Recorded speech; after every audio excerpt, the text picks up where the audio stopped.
thrust obviously into the spotlight because of your son's brutal death. I know you've been a great voice for Black Lives Matter. What is the real mission of the movement? Articulate it for those that don't understand, because some people think it's a violent movement, and obviously it's not. That's not its essence. But I know you work to try to work on, gun controls, and I know you've worked with Black Lives Matter. Please share with us what the mission is and what really is trying to be communicated to people of all races. I think people need to just stay focused on the bigger picture.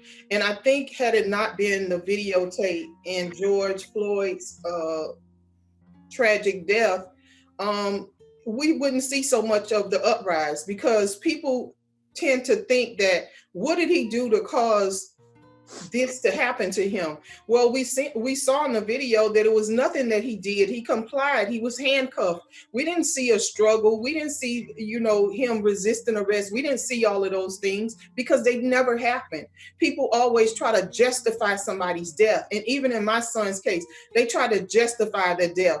And like, when I think about this and I see this, and if you have a heart beating in your body and you actually watched a police officer put a knee on somebody's neck until they could no longer breathe, that you have to feel something.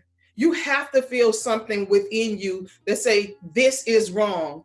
And I keep telling people, this is not about black and white. It's not all the time about black and white, but we got to just focus on what's right and what's wrong. And that was wrong to see that. It was so disrespectful to see a knee on someone's neck. And then I tell people who try to challenge me about certain things, I tell those people, well, what if it was your husband? What if it was your brother? What if it was your son? What if it was, you think about, put your family member, your loved one in George Floyd's place. How would you feel? And people kind of get it then. But I'm glad there was a video there so we can see, and people actually saw what African Americans have been experiencing for years. That people thought, well, we were just complaining about something that really did not happen, and something that was not still occurring in this United States. And it was. It's absolutely happening. It's absolutely happening, where you have people of color being shot and killed, and nobody is being held accountable. And it doesn't necessarily have to be a police officer, as in the case of Ahmaud Arbery. Those were not police officers. Those were vigilantes in the community. And they decided that he did some break-ins, and I'm going to chase him, and I'm going to get my shotgun, and I'm going to shoot him. They decided that. And we have to stop that, because people don't look at us for some reason as if we're human beings. Why do we have to humanize George Floyd? He's already a human. Why do we have to say, okay, well, tell us about George? Well, I don't have to tell you that he was a good son, and he was a good father, and he still had no business being, nobody's knee should have been on his neck, regardless. Even if he was a criminal. If he was a criminal, then arrest him and take him to jail. Why kill him? That is not the place to decide if the person is innocent or guilty. Their job as police officers is to make the arrest. He wasn't a resisting arrest. Why was he killed? Because of hatred, because of racism, because of racial profiling, and all of those things. And that's just the ugly truth of this country. And now a lot of people in the United States are forced to address these issues because there was a video, because they saw with their own two eyes what they really didn't want to believe.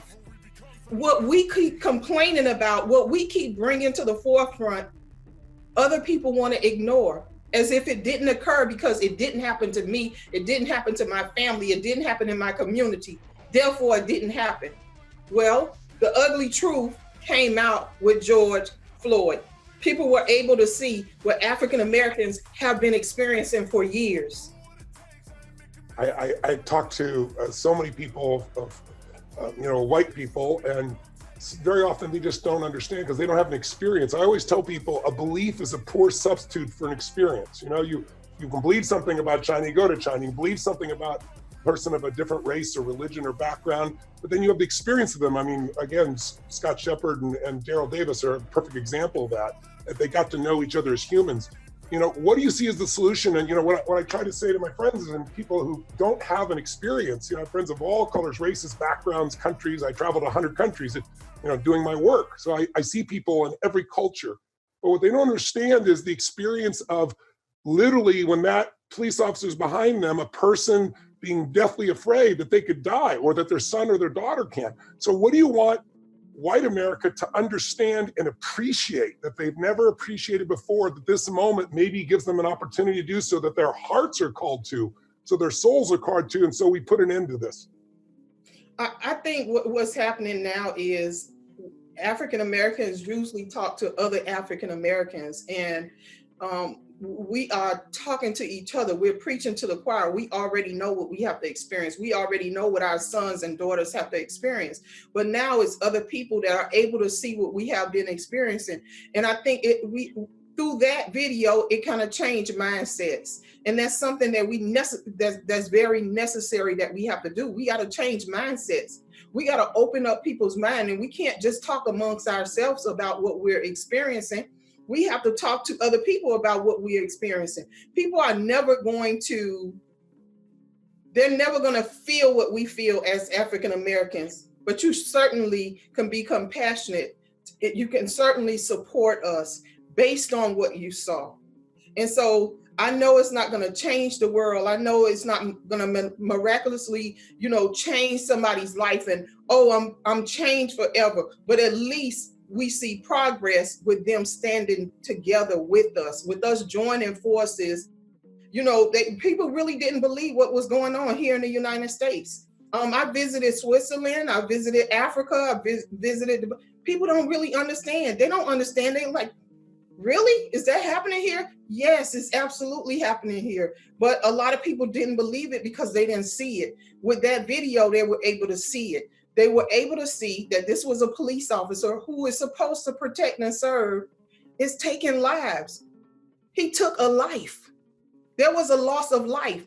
And one of the things that I want to work on right now, I'm running for Miami-Dade County Commissioner.